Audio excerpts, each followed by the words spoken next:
We usually don't have this big of a crowd when I speak. I'm out of my element here. I'm so thrilled.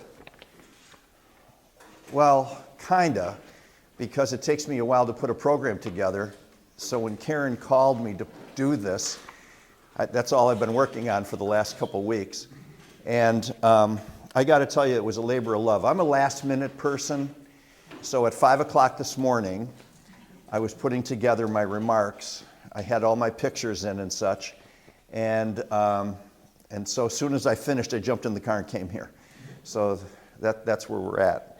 But I got to tell you, this is one of my favorite topics, is to talk about our veterans and how much they've done for our country.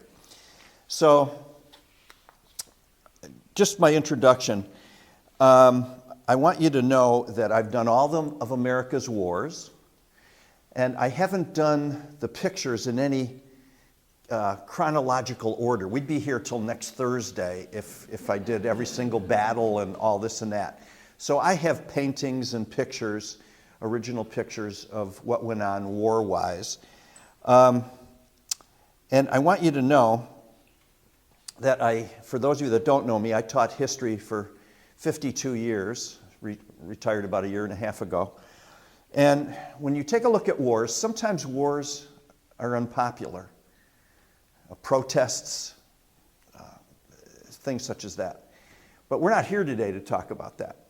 Because even if a war is unpopular, those soldiers are still committed to do the fighting. They have nothing to do with the politics. Remember a great quote, old men make war for young men.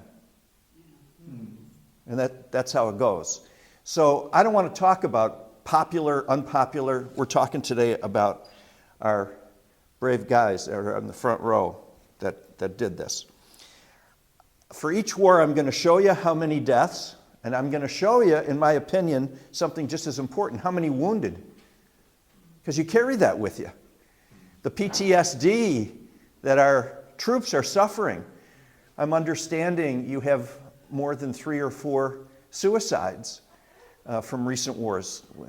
You know, you see all these horrible things, and then what? You come home and everything's going to be just dandy. Let's all go to the movies and go out to dinner. It doesn't work that way. And so I want to start with the greatest generation in my family, the World War II guys. I grew up with their war stories. Thanksgiving's coming, and we sat around and, come on, Uncle Dick, tell me more, that type of deal. And my Uncle Dick was the only uncle of mine that fought in the Pacific. And they lived in Tonawanda. And my aunt, his wife, my aunt, wouldn't go anywhere. They never traveled, 0. That was about it. So she passes away. So a couple months after she passed away, I get a phone call from Uncle Dick. Take me to Washington. You got it. So I was thrilled. So I took him, his son, my stepson, and the 4 of us go to Washington. On the way, we stop at Gettysburg. And before we got to the battlefield, we went to the cemetery where Union soldiers are buried and where Abraham Lincoln gave the Gettysburg Address. And we're walking along, and I'm chatting, and Uncle Dick's nowhere to be found. How can I lose this 80-some-year-old guy? We're on a walkway. I mean, he's gone. So I look, and he's on his hands and knees in front of a grave that says, unknown. And he's crying. And people that are on vacation and such are seeing that what he's doing. He's crying, and we went over, and I'm trying to calm him down and stroke him and say, Uncle Dick, it's going to be okay. And so, therefore, as we got him out of the area, I said, Uncle Dick, what's the deal? And his answer was, his son said to him, Dad, this guy died 150 years ago. What? In essence, what are you doing? What's the big deal? And he said, no, you don't get it. And he used the term that later went on television. He said, we're a band of brothers. And that I feel for this kid who died for his country and goes out of here with a tombstone that says unknown. Yeah. So the same Uncle Dick, we got into Washington. He had never been, obviously. And we're at the Smithsonian's. We're at the Air and Space Museum. And he fought at Saipan and lost a kidney to a Japanese grenade. And they said to him, "Okay, soldier, you got a ticket home." Like hell. He went back and joined his outfit. Oh yeah, that's my Uncle Dick. So we get into Air and Space, and he's looking around and he's reading every card, which is killing me because I don't want to stand there all this long. And he's reading every single card. And he looks up, and here is a Japanese Zero hanging from the ceiling. A Zero was a Japanese fighter plane that bombed him on Saipan. And he starts talking, and he's telling us all about this and that and all this. And we're all glued to every word. And then I looked in back of me. About 40 people had gathered. And they're listening to him. And when it's done, I turned him around, and he was horror struck. And they came up, and they want to touch him. And they're shaking his hand. And he doesn't know why. And I want to leave you with one more little short story, and then I want to get into my presentation. Again, on our trip to Washington, we took a elderly lady, I'm going to guess in her early 80s, years ago, and her daughter. And I said, I introduced myself because I knew a lot of the people on the bus. And I said, "So, here to see Washington?" "No." And I thought, well, I don't know where you think we're going, but we're going to D.C. She said, "I'm here to see my son's name on the Vietnam Wall. And I've not done it." And, the tears, and I'm okay, we're going to take care of you, no problem. So day one goes by, and now it's day two. And the bus pulls in near the Vietnam Wall, and she gets out, and the legs aren't working. She's got troubles, and I don't mean that she's incapacitated. She's just upset. So a couple of us hang on to her, and we get to the wall, and I looked it up. There's a website you can go to. I looked it up where what row and what number and all this and that, and she finds his name, and of course she goes down to her knees, and she's very upset, and I understand that. And she's rubbing her hand here, and they have volunteers that will do a pencil rubbing of your loved one's name, and she got that, and okay, she composed herself, and now we're leaving. And as we're leaving the Vietnam Wall, there's a card table set up, and there's a Vietnam vet there who wrote a book about his experiences in his platoon in Vietnam. And he's selling them. And so as we're walking, I'm a little bit ahead of her, and he calls me over. He says, "I'm going to assume this lady lost a relative." I said, "Yes, her son." "Oh, okay. I'd like to give her a book." I said, "Okay." So we bring her up, and he says, "Ma'am, I'm so sorry for your loss, and I'd like to inscribe this. So who am I speaking to?" And she gives her name. And he goes white. Her son that died was in his platoon. He was with him the day he died. How do you account for that? On that day, at that hour. Yeah. So, with this little introduction, let me take you through the heroes. We've got them in this room. Let me take you through the heroes in American history. So, duty, honor, country is part of a speech that was given by General Douglas MacArthur. And at my fire hall, I was in charge of the sign until it went electronic, and now I haven't the slightest idea how to do it. We used to put letters up there. That was much easier for me. But at Veterans Day, I always started it with duty, honor, country. And that's what it's all about. So he wrote this. He said, duty, honor, country, those three hallowed words reverently dictate what you ought to be, what you can be, and what you will be. And that's coming from a general in the United States Army. So we start way in the past. When you go to it's called the Iwo Jima Memorial. It's actually the Marine Corps Memorial in Ralston, Virginia. Yes, everybody with me? Raising the flag, right?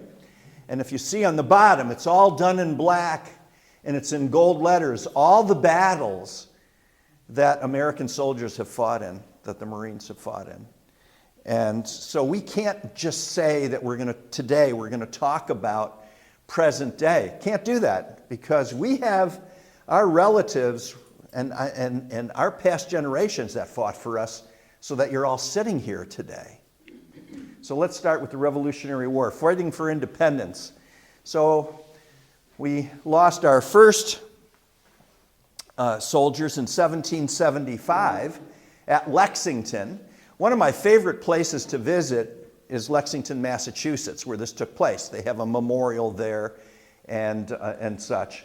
And I got to tell you, there's no way, there's no chance with all the teaching and the reading that I've done that we should have won this war. There's no chance. We had nothing. A home front. Now, you all know what a home front is, yes? What do we do with our home front? The home front, I always ask the question to my students, who's more important, the guy making the gun or the guy shooting the gun? And I get all these answers, shooting. I said, well, if he's shooting it and nobody made it, how do you do that? So the answer is you got to have both. We got to have Rosie the Riveter. Yeah. Eisenhower told us that World War II would not have been won except for women. Period. End of discussion. Never mind the Marines, never mind all that. Yes, they're brave and they did their thing, but the ladies made the weapons for them to use. My father was on a B-25 bomber, a top turret machine gunner, and I took a look at how B-25s were made, and I got pictures how they were made. Well, guess who was making all the bombers were the women. So in this particular case, this is pretty tough. We pulled this out. George Washington got our troops together. In this case, they were fighting for independence. Enough. We don't want to be owned by England anymore. Look at our ragtag group here. Nothing fancy. I'm in your way here, I think. Nothing fancy. Single-shot muskets. And if you were there that day, and you know, I'm going to play this YouTube for you. I always put myself in their place. Can you imagine these farmers? That's all they are. They're farmers.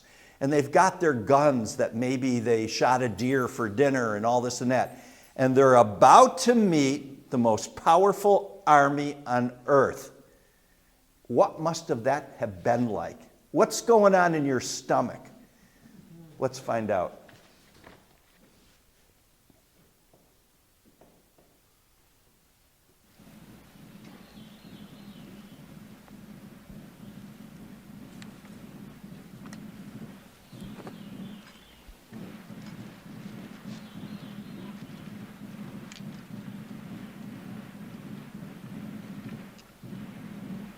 Those drums are the British.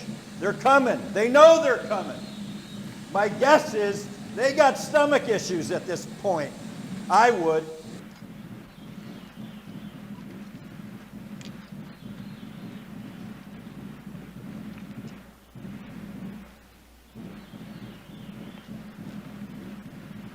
Make sure your flints are not on cock. We don't want any accidents.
line up, put their bayonets on. Prepare to fix bayonets. Fix your bayonets!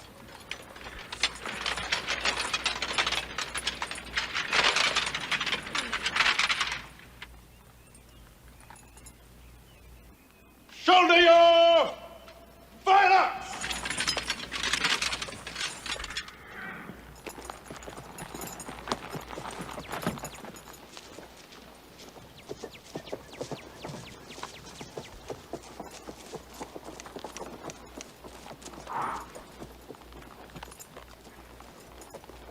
Lay down your arms. Disperse. Get off the King's Green. We are here to talk. Talk of what? This is our green. Lay down your arms and there will be no trouble. Disperse at once in the King's name. We are gathered here peacefully.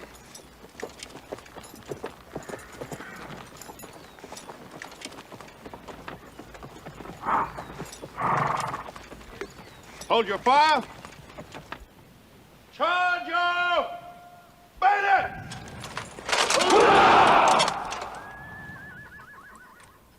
Advance and disarm them. Oh, no, lads. You must stand. Stand fast. Battalion will advance. Slow march!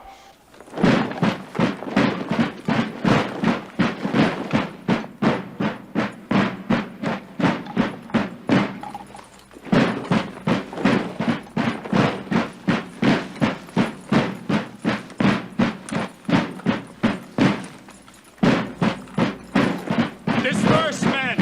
Don't fire! Stand fast, Derek! Militia, retire! Get off the green!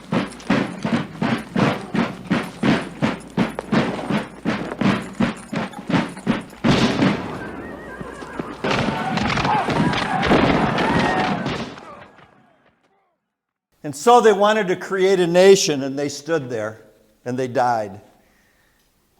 And this is the beginning of the history of our country. And it was the veterans that got us to the point where we're at. There's a certain enthusiasm in liberty that makes human nature rise above itself in acts of bravery and heroism. Alexander Hamilton said that. I asked my uncles, were you scared when I was a kid? Were you scared? Yeah, of course. But you don't know what you've got inside you until you're under those conditions.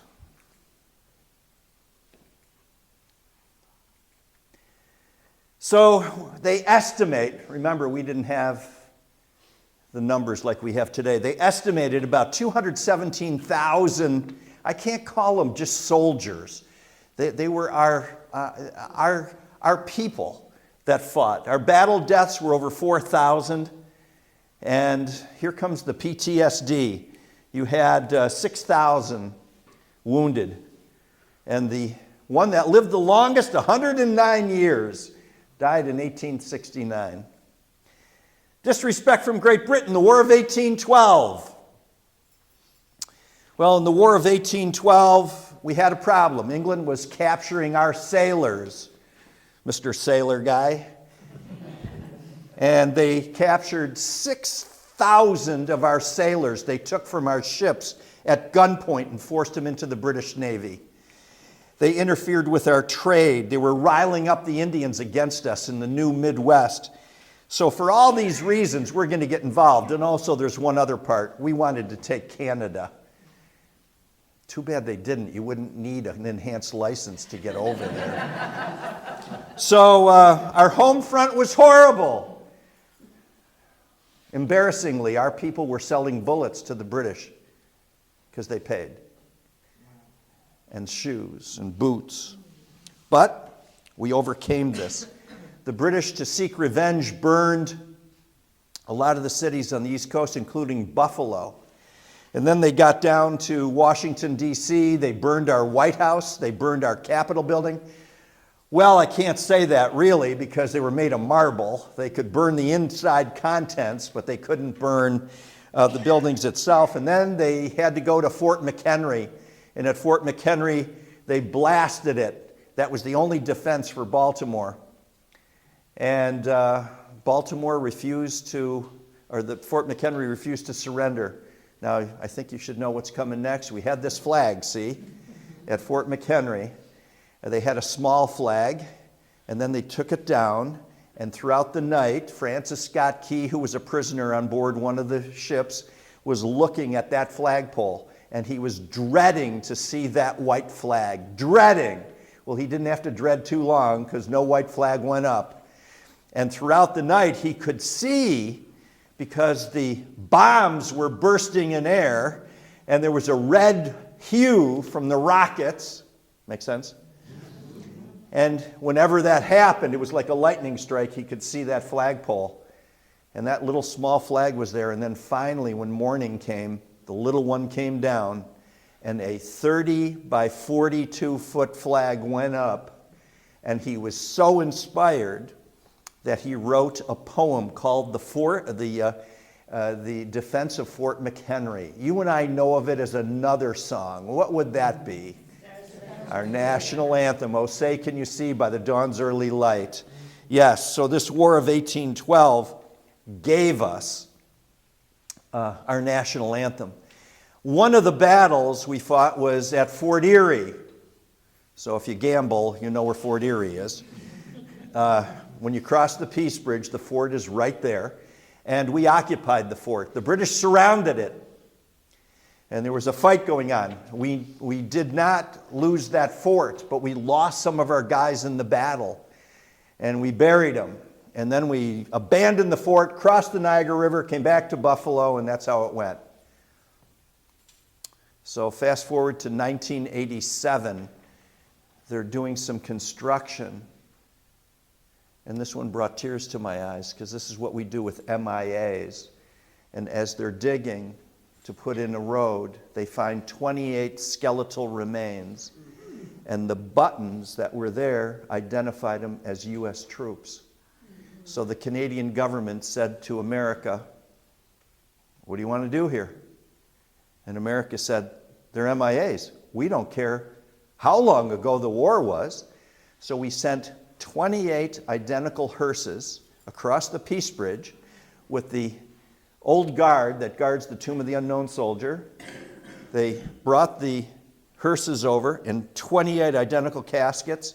They put the remains in, turned them around, and back in those days, the only national cemetery near us was in Bath, New York. And they took them to Bath, and they buried them on a beautiful hill.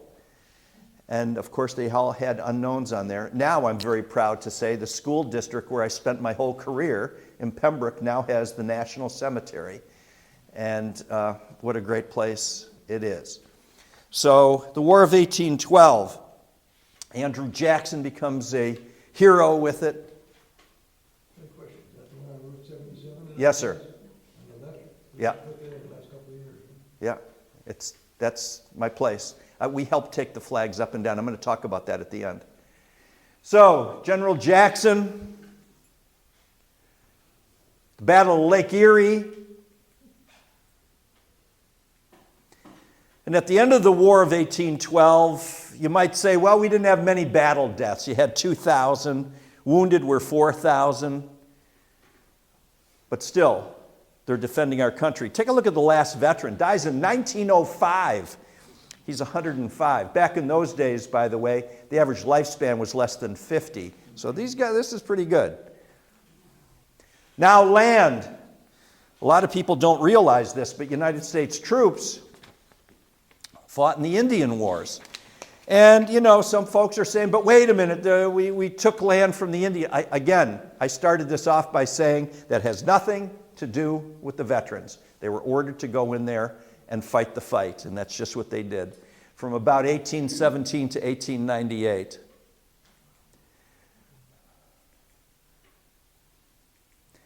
And at first, the last group of Native Americans that we could not defeat were the Lakota Sioux in the Midwest. In Nebraska. I went to college for a year in Nebraska. And the Sioux were of the buffalo culture. Every part of the buffalo they consumed. They put their teepees with the skins on it. They ate the tongues. They ate the meat. The the stomach was a cook stove where they could put their food in. The bladder they used as a canteen after they washed it. And so the buffalo was everything. We tried to defeat the Sioux. You can't. I always told the kids, why don't you come and hunt me down on my property? I was telling this gentleman, I have 10 acres, woods. I've been down there. I've been hunting raccoons since I've been a kid. I know every square inch of that place. And I tell the kids in Pembroke, come on to my house and get me. Well, we can't. Why is that? Well, because you know the land and we don't. You working with me here? And we're going to try and defeat them? No. So what did we do to defeat them? By accident. We didn't send the army in. We sent buffalo hunters in.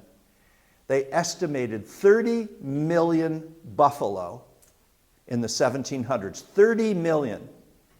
And by 1880, there were 85 left. So how did we defeat them? We took away their food source, and they had no choice. But they're going to have one big last gasp in 1876 with a general by the name of Custer. Yes, you know?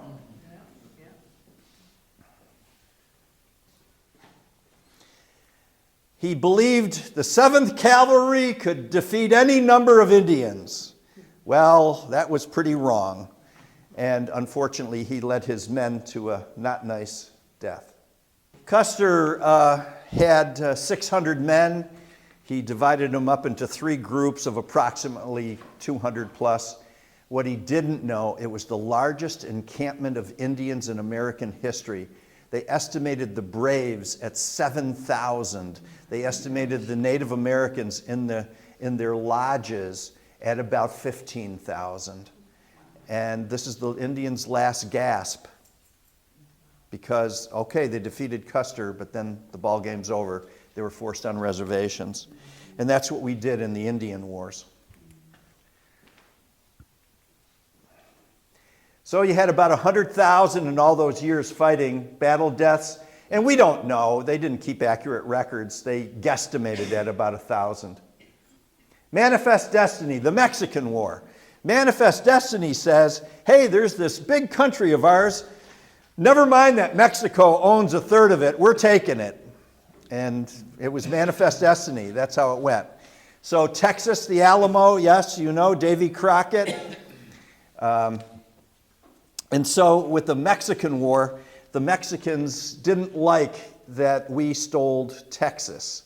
So now they're going to engage us a few years later, and they claim land up to the Nueces River deep into Texas. We said no. We own the land down to the Rio Grande. So there's this hunk of land here that we're going to fight a war over. And there's no question that we outgunned them, we outmanned them. They're not going to win. And to justify this, the president, James K. Polk, says, well, they fired first and they put blood there. So there's a young new member of the House of Representatives named Abraham Lincoln. And Abraham Lincoln says, I want to see the spot. Show me this. As a matter of fact, it's called the spot resolution. Show me the spot where there's blood. Well, of course, James K. Polk didn't. And Abraham Lincoln was not for this war. What this war did is it gave Army officers, American Army officers, great educational chances to hone their skills. And then a few years later, half of them are going to fight for the Confederacy and half of them are going to fight for the Union. So they both learned their skills this way. And when the war ends, we made out pretty good. We had a look at how many died in this war in a year, about 1,700. I should tell you that we forced Mexico to give us something since we beat them. So they gave us some things you might have heard. California, Nevada, Utah, Colorado, New Mexico, Arizona, and Wyoming. It's called the Mexican Cession. Put a gun to their head. This is what you're giving us. Mexico goes, oh, all right. Yeah. Brother against brother. The Civil War. The main issue, you can slice it any way you want. I taught 13 causes, but it boiled down to one, slavery. And the South said, this is what we want. This was our natural order of things, was to own people. The North is going, no, that's not going to happen. Abraham Lincoln said, no new slavery in the new territories that we were acquiring. So the South fires on Fort Sumter, and we go to war.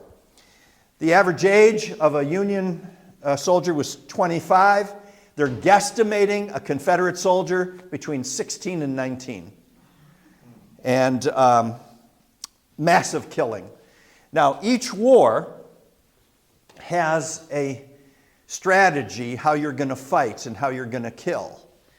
In the Civil War, you take 10, 20,000 on this side, 10, 20,000 on this side, and you go at each other.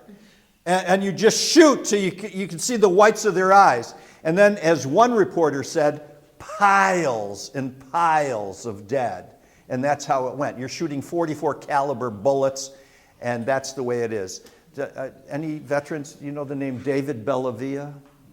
Won the Congressional Medal of Honor from not far from here. He was in Lyndonville. And David Bellavia wrote a book called House to House. Well, he's fighting in Iraq, in those areas, and you're shooting and ducking and shooting and ducking. Not in the Civil War. You're coming at each other. And whoever had the most men standing at the end wins the battle. And it's just horrendous. If you take all the people dead in all of our wars, it doesn't equal the Civil War because you're killing American and American. So pretty brutal.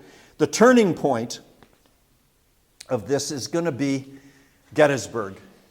And one particular place in Gettysburg was Little Round Top.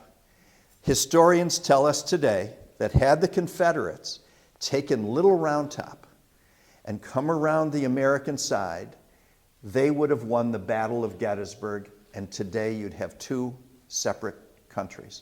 That one place. That's where we take our students when we go to D.C. And this is what it would have looked like. So the fighting, brother against brother, the Culps, C-U-L-P family in Gettysburg, one fought for the North, one fought for the South, and they both came back to fight in their own backyard. Look at the flags. General Lee for the South. And up on top of Little Round Top, you had this.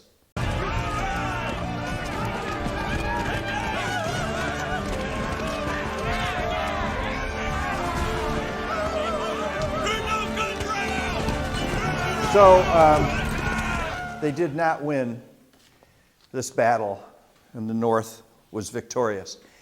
To show you the size of this battlefield, it's the size of my home school district of Pembroke, 66 square miles. They're still finding bodies, skeletal remains today. The last full skeletal remains they found was about 10 years ago. What happens? The person dies, falls into a gully. They had 4 inches of rain the day after the battle.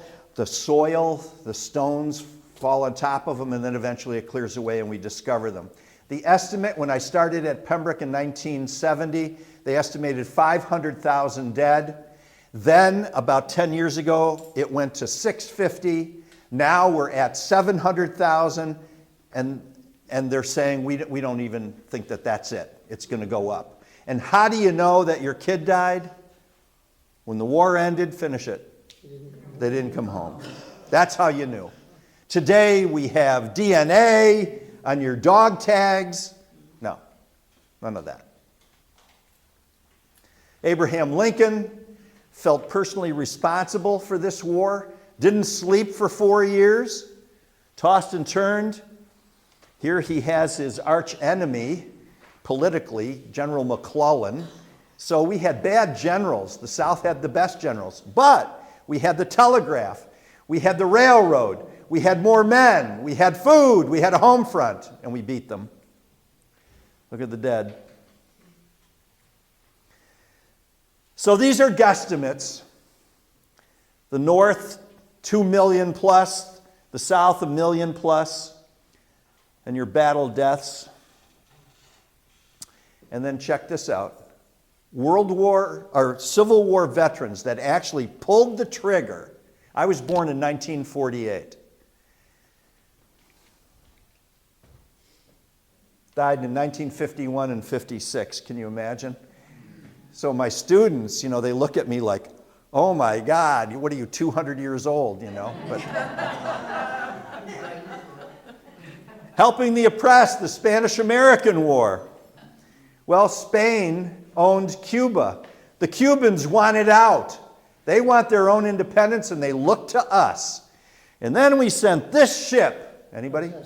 The USS Maine to Havana Harbor as a show of strength. Do we still do that? Do we send ships as a show of strength? Yeah, right now we got 2 battle groups in the Middle East. Yes, we do.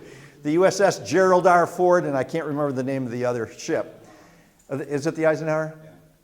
So there it is. Well, you know what's going to happen. February 1898, that ship blows up. Kills 261 United States sailors. And of course, there's only one culprit that did it, and that's Spain. So President McKinley asked for a declaration of war, and we go to war. And a renegade, very rich guy named Teddy Roosevelt gets a volunteer group together, and he says, we're the Rough Riders, and we're going in. Do you see Teddy here? And off we go. That's going to propel him into the presidency. So we fight the Spanish-American War. I'm not making this up. You want to check me? Be my guest. We sunk the Spanish Navy in 3 hours. It would have been sooner. The admiral ordered everybody to breakfast in the bottom of their ships before they finished off the Spaniards. So they took a breakfast break. And they went down and ate and then finished off the Spaniards off the coast of the Philippines. The rest of the battle was fought in Cuba, lasted about 10 weeks. So was this a major battle or a major war? Not really. What drives me nuts, here's the actual photographs. Now, I'm guessing the Army guys, you had helmets, am I correct? Of course I'm correct. You had helmets, right?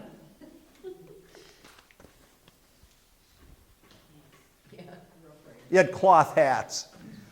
Good luck with the bullets flying. Yeah. There's our Navy. And now it's 2023, and we can no longer say that the Spaniards sunk the Maine.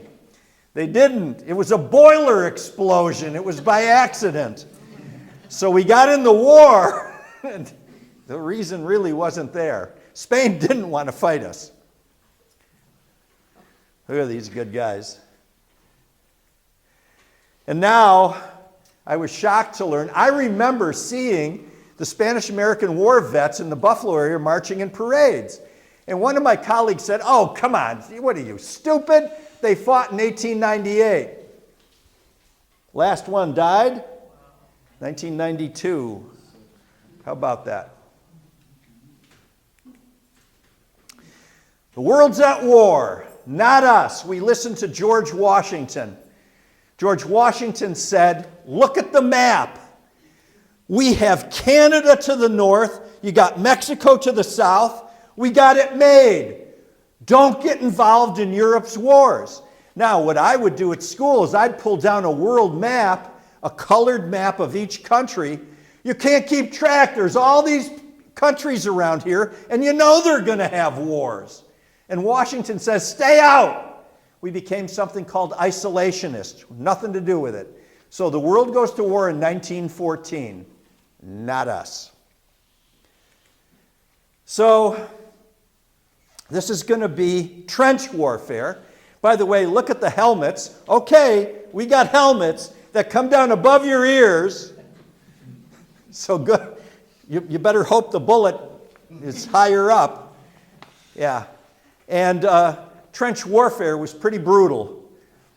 They had plenty of time to dig the trenches. You had hundreds of miles of trenches in this. African American units.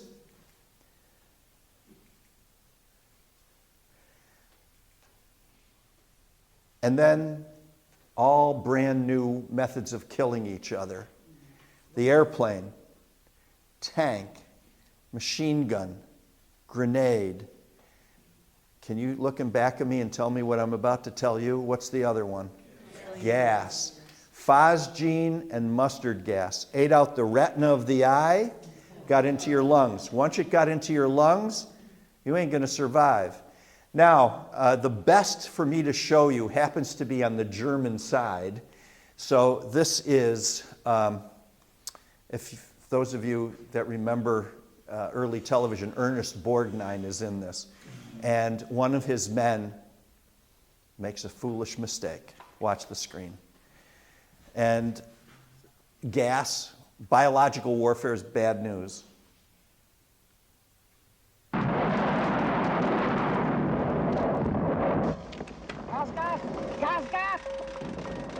Gas, the most feared, the most obscene weapon of all. We remember the awful sights in the hospital. The gas patients who, suffocating, cough up their burnt lungs in clots. Better to take your chances in the open rather than stay in the hollows and low places where the vapors settle.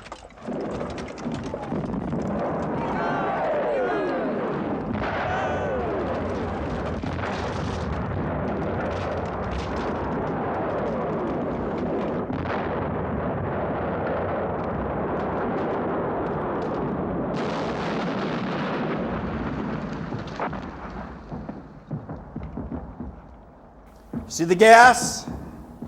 And the gas is going to go down into the hollows. And one of his men's going to make a foolish mistake.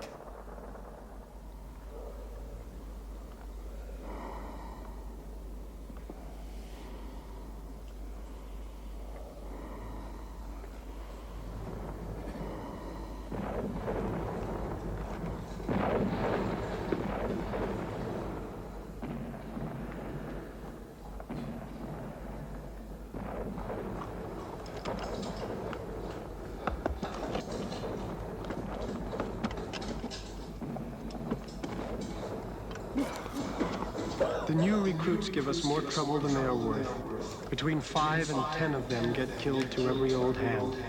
And they get killed simply because they are so inexperienced.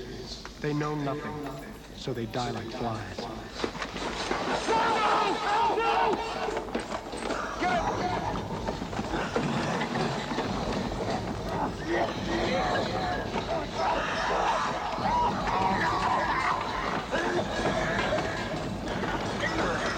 Now the officer's going to ask for a rifle.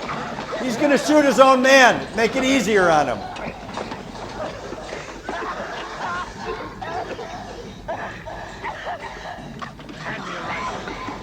Hand me a rifle.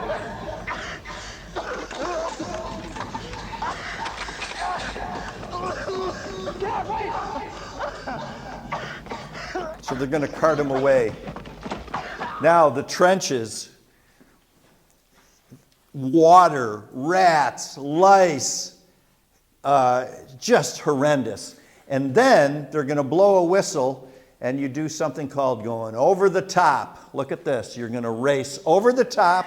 You're going to run 100 yards through a place called no man's land with mines and you're going to have barbed wire. And the other guys are waiting for you with machine guns. And if you don't go, your officer shoots you. Yes, sir. Yeah.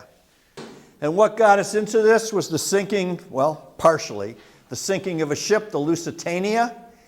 And the reason America got involved in late 1917 was unrestricted submarine warfare. What do we mean by that? There were gentlemanly rules of fighting. If you were in a submarine, no matter what country, you raised the submarine up, and you said to a ship you're about to destroy, "Hello, you got an hour, get off." And then you sat there, and they put their men in boats and went away. Then you sunk the ship without taking any lives. That ain't going to last much longer. And so, therefore, unrestricted submarine warfare gets us in.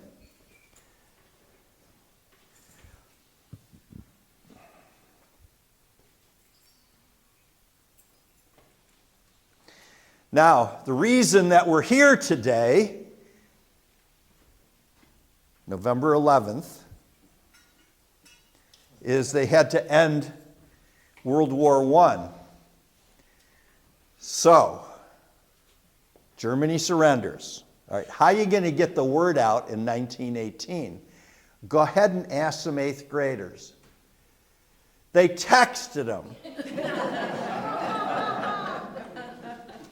I got email. I'm sitting here going, there's beer with my name on it at home. I can't take this.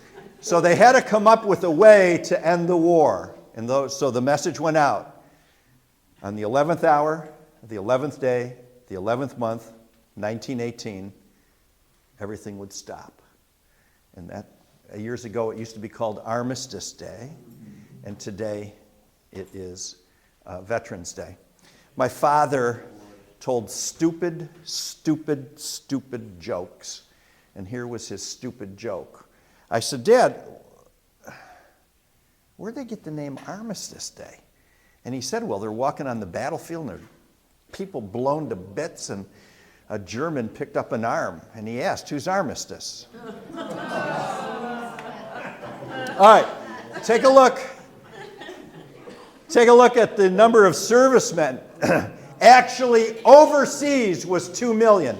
We sent 2 million men overseas with German U-boats all over the place and didn't lose one because we had escorts and we had our act together. General Pershing was in charge of our troops. Our battle deaths were 53,000. Our wounded with PTSD, some of them, 204,000. And the last guy to die for us, Frank Buckles, 110 years old, and we did nothing. Buried at Arlington, and we did nothing. The last German, nothing. England, all the countries that participated lost their World War I guys. President Obama went down into the crypt at Arlington and paid his respects, and they had a full military burial, like anybody else, but nothing too big. Don't know why. Fight against tyranny. Hitler, Mussolini, the war prime minister Tojo formed the Axis powers, and they're going to fight our guys, which is the greatest generation. It all starts at Pearl Harbor. I just got back from Hawaii, and everybody asked me, how was the food? How was the cruise? How was Hawaii? I guess okay. I went for Pearl Harbor. I'm a history guy. And then the people I was with, I said, look, I don't care about anything else. I'm going to Pearl Harbor. And I wanted to see where it happened. Now, while we were there, the Navy personnel who took us there said, you might not see it because they don't let you stay there too long. They hustle you out. You might see a drop of oil that comes up from the ship. And by the way, at this time, there's 1,200 cremated remains on board that vessel. When the bomb hit, it hit the magazine that holds all the ammo, and they had gunpowder and all this and that. Now, when my mom and dad died, they were cremated. And a guy in our fire company does the cremation. I don't know if I want to do that for a living, but anyway, how did it go today? Well, nobody talked back to me, But my parents were cremated at 1,500 degrees. When the bomb hit, our guys were sleeping in the rear of the ship. 8,000 degrees traveled the back of the ship. Boom! They didn't even know what hit them. But those remains are still on board. They're mingled with water and oil.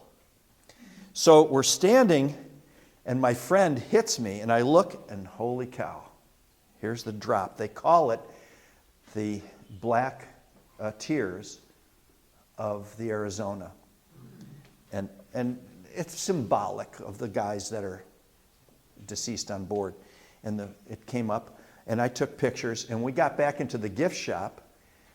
Some professional, yeah, that's it. So, were you? Did you? I don't know if you saw the. I've been there many times. Yeah, and the oil slicks, they've blown up into 8x10 photos, and I plan on doing that with mine. And so I got to tell you, it's an ecological disaster now. The ship, the Arizona, was ready to go back to the mainland on December 8th. Well, of course, that didn't happen. It had 1,500,000 gallons of oil. With the bombing, they had 500,000 gallons eaten up. In the ensuing years, 500,000 have been eaten up.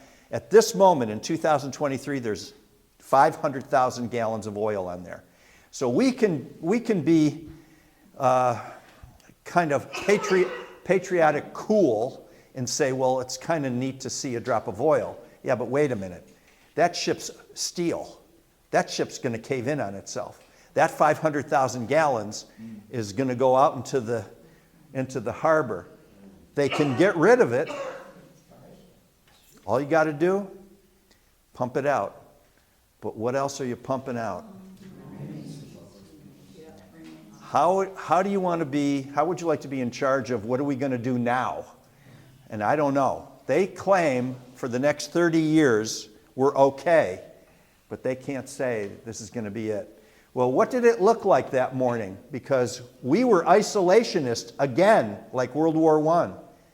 And then, about 5 minutes to 8, on December 7th, this happened.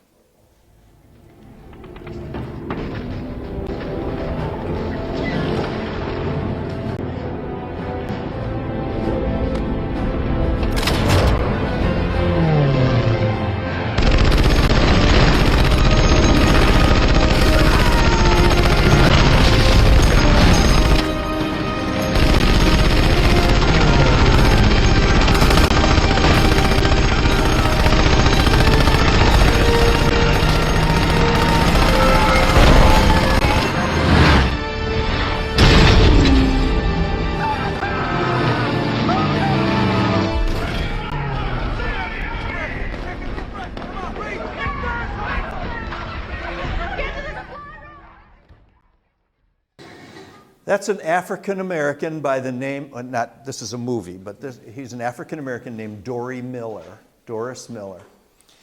And African Americans in World War II were not allowed to shoot and do all those things. He was a valet to an officer and all this and that. So when all this carnage took place, he jumped up there, grabbed that .50 caliber, and he's shooting down planes and all this and that.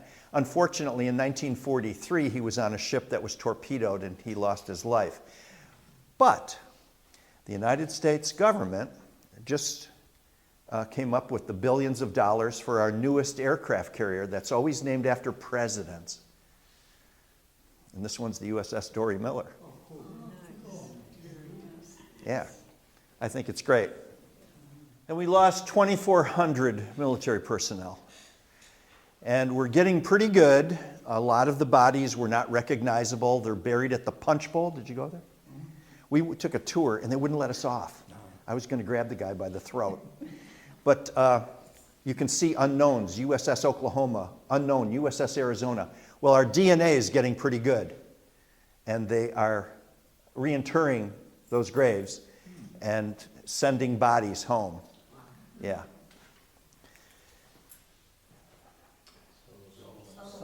Instantly, the Sullivans, yes. Could you imagine back in World War II, a car would show up at your driveway, a minister would get out with an officer to knock at your door, and you got a son that's fighting. And so it goes. She said, which one was it? And she went through the names, and they couldn't tell her until the end. They were on the USS Juno. It was torpedoed. They lost their lives. And after that, the Navy would not allow brothers to be on the ships, and they've just reversed that. Yep. In the air, for our Air Force guys, helmets are better.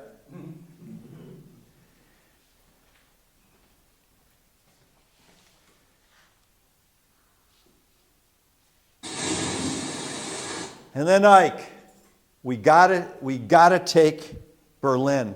We gotta get there. And they tried coming up the boot of Italy, and the Germans, Hitler had put all these Germans in Italy. It wasn't gonna work. So the only other place was France. And we're coming into Normandy. And we're coming into Omaha Beach. Now, my fire company has a gun raffle each year. And I suggested that we have veterans pull the winning tickets. So when they check in, we have about 400 people come to our thing. They sign up what branch of service, what years they were in. And the very first ticket pulled was my buddy, Mr. Foley. Mr. Foley, first wave, Omaha Beach. How about that? Lived to be 95. And every time Mr. Foley came up to pick that ticket, everybody as one stood up. It was great. Well, Eisenhower, he was all set to take blame for this. He knew he was going to be court-martialed if this went south. You're going to lose about 2,500 guys between 6:30 in the morning when they hit the beaches and 1 o'clock when we took the beach. 2,500. So you're looking at about 500 an hour. There's nothing else to say. The Germans are up here shooting down on us. It was a duck shoot. And this is what it would have looked like.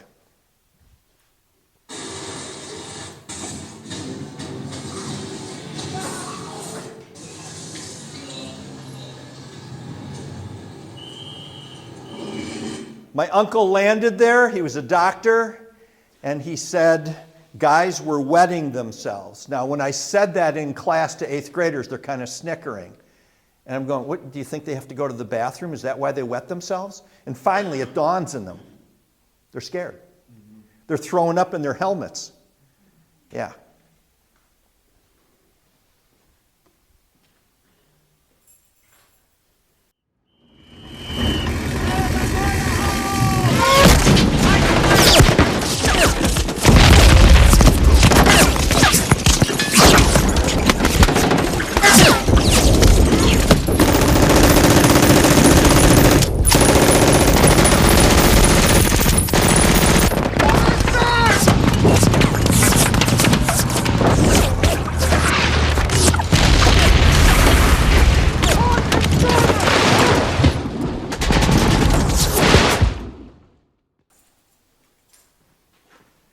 K-rations.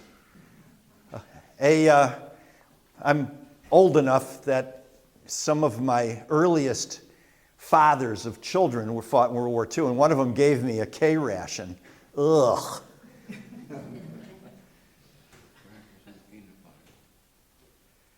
Parachutists. The soldier above all others prays for peace. For it is the soldier who must suffer and bear the deepest wounds and scars of war. Yeah. Every soldier must know before he goes into battle how the little battle he is in to fight fits into the larger picture, and how the success of his fighting will influence the battle as a whole. And how true.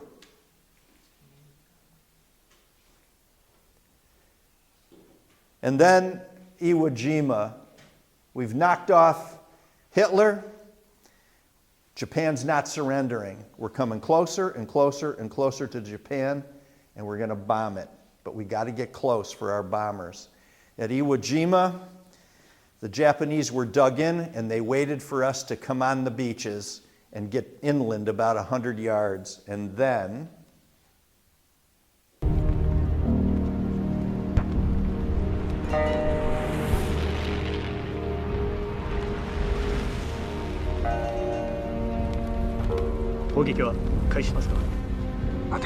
some of our officers believed there was no Japanese on here because they were allowed to walk on the beaches and going, hey, what's the problem? Yeah.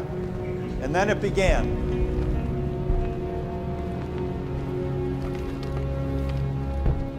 総員待機総員待機総員待機 29,000 Japanese dug in.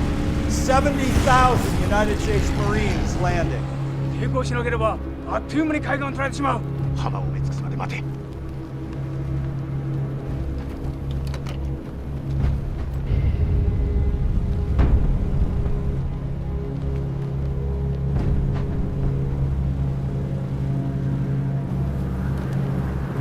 And our guys didn't know what hit them.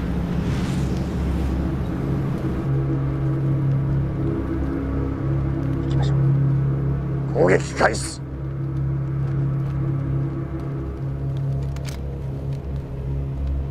攻撃開始攻撃開始 It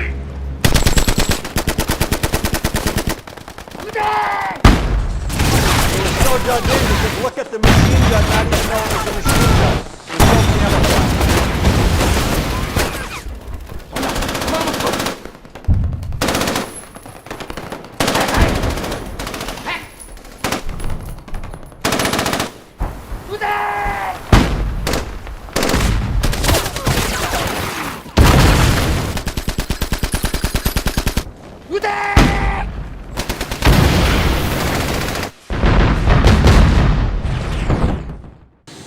So now we're close to Japan, and they're not surrendering, and not surrendering, and they won't surrender. So we send planes over, and we dropped leaflets. Harry Truman was our new president. He was told about this cool little bomb, see? And the leaflet said, "We're going to unleash hell on you. You've got to surrender." They wouldn't.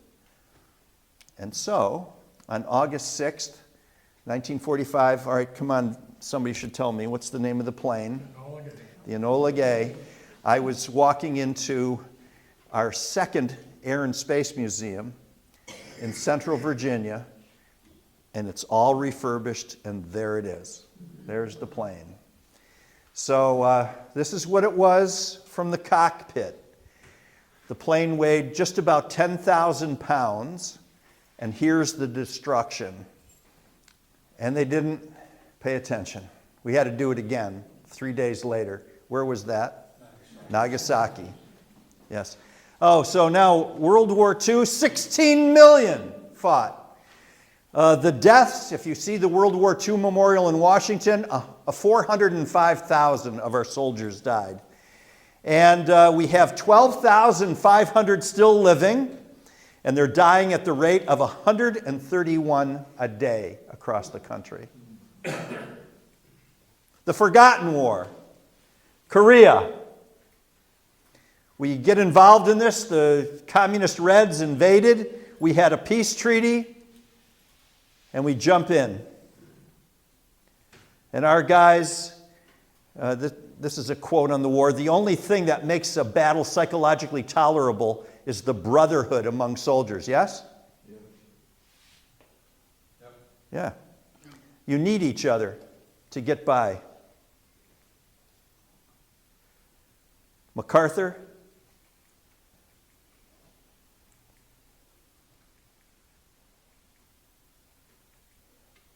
Some of the horrible conditions, minus 40 degrees Fahrenheit, our guys are fighting in. 3 years. We had 1,700,000. Our battle deaths were 33,000. We have over 1 million Korean War vets with us today. And by 2030, their projected amount will be 200,000. Containment. Vietnam vets. We're going to contain communism. And that's what we're going to do. We're going to go fight in the jungles. This was a CBS crew that went with a platoon. Dwayne Boer is thinking he's going to meet his fiancée in Honolulu in 2 weeks, and he will show her the silver star the general pinned on him yesterday. So they're going in the jungle. DeValle is They the don't know where lone the bad medic in guys the are. platoon. He's scared from the moment he gets out of the chopper to the moment it picks him up. Scared that someday he's going to get killed picking up a wounded buddy. Jorgensen just became a sergeant, but he doesn't like it. He'd rather be up.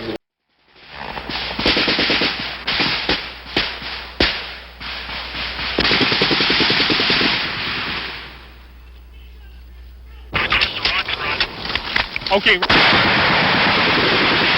Okay, would you roll in a 270 from the smoke, approximately 100 meters away from it. I'll adjust you from there.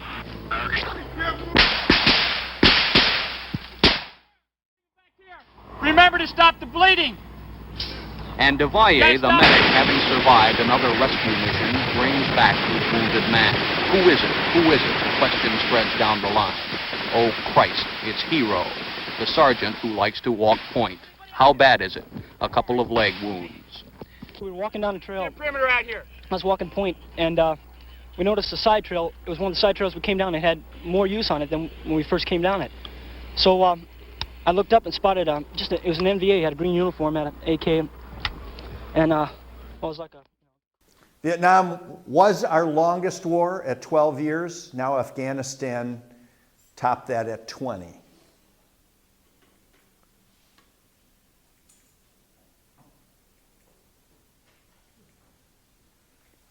Kid looks 12, doesn't he?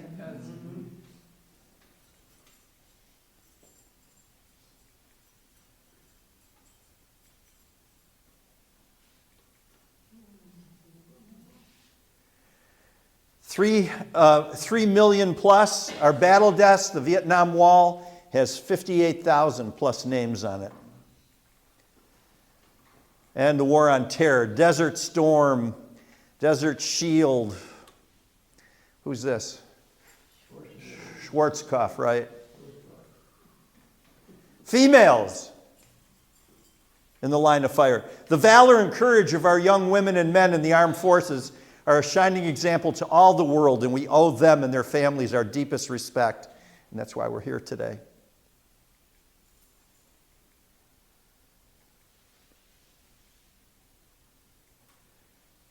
And this is going on today.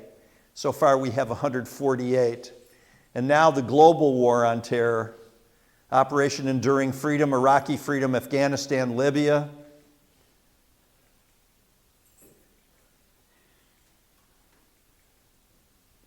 Much different than fighting in the trenches.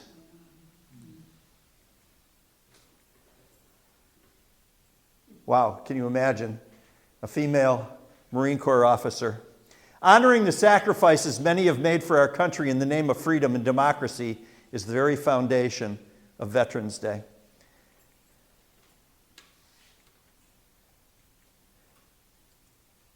And then, this is George Washington's quote. So I'm not going to ask you. I'm hoping our country's taking care of you medically. Go to the VA weekly. The VA good? Yeah, VA good? George Washington said this 200 plus years ago. The willingness with which our young people are likely to serve in any wars, no matter how justified, shall be directly proportional to how they perceive the veterans of earlier wars were treated and appreciated by their nations. Yes? And I'm so proud of this place for doing this for you today. So, a big surprise. We're done. No. The big surprise is coming. Now, close. All right, so I searched and searched. I love coming here, and this gentleman, these two guys come to a lot of my speeches, and I wanted to end with something that should touch your heart. And I'm going through this, and finally I found what I needed to find. So, guys, this is for you.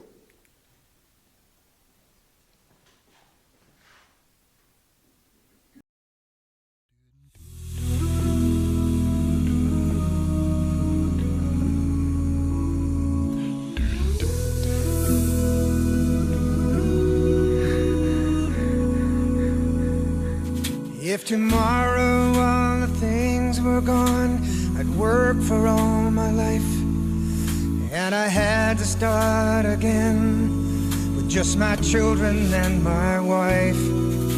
I thank my lucky stars to be living here today, where the flag still stands for freedom, and they can't take that away. And I'm proud to be an American, where at least I know I'm free.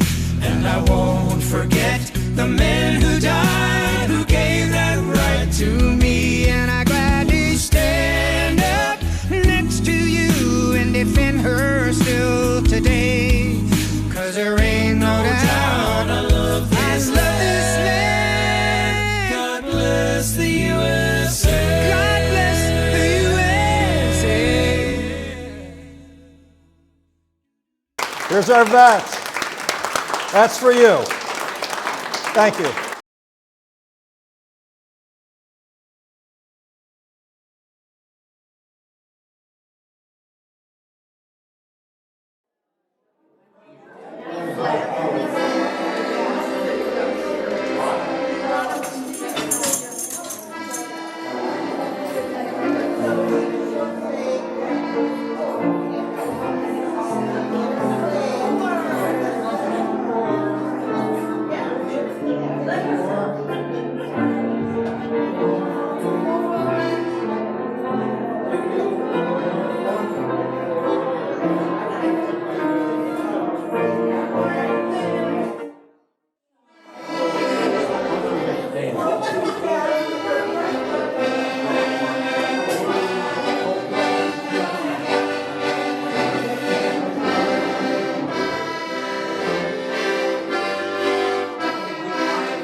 All right, and the winner is. The third place is Suzanne. Where are you, Suzanne? Right there.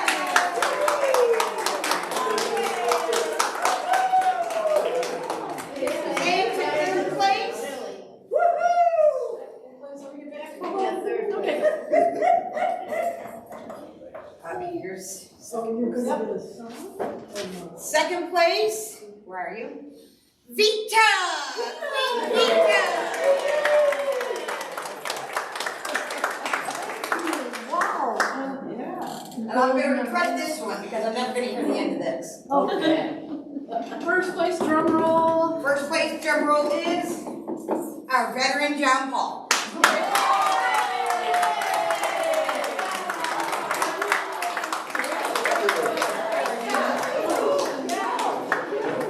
No.